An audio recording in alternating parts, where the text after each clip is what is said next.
Two-time South African Paralympian and Springbok swimmer Emily Gray is joining me on Skype. Now she's going to share her personal journey with us and to give us 5 tips on the act of being brave. Now Emily, before we get into those 5 tips, why don't you share your personal journey? You faced quite a challenging decision at the age of 11.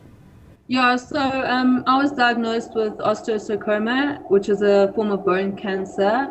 I was 11 at that time, so no one really expected it. And once they found out, I went straight in for chemotherapy, and I had chemo for about 4 months. And I went through that whole process, and I obviously lost my hair, and I weighed 25 kgs at a point.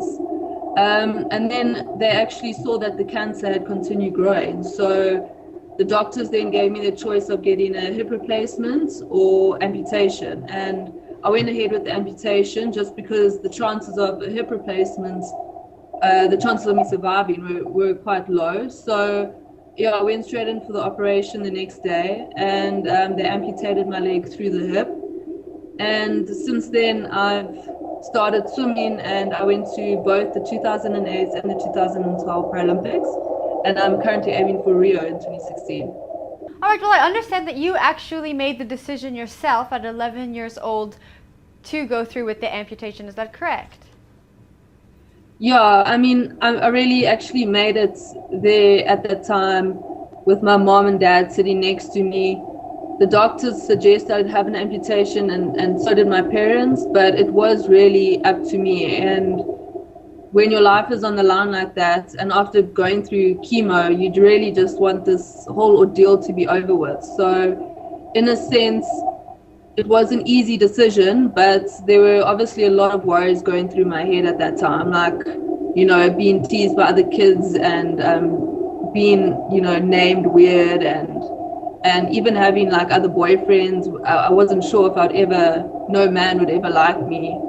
Now, why don't you tell me about life before the amputation versus life afterwards? Well, life before, I was actually a middle distance runner at about 10, so I was really enjoying my running. And that's also why it came as such a shock, because everyone thought it was just a muscle injury that had happened to my hip. And obviously I was a very active kid, and we would go hiking and surfing, so I was a really, really active kid. And after my amputation was a difficult transition, obviously, because I realized then I wasn't ever going to be able to run or do any of those sorts of things and climb trees. So it was a very, very challenging time in my life. But through swimming, I realized that I could also do other things, and I could perhaps do so much more than I would have ever done with 2 legs. Now, how did you get into swimming?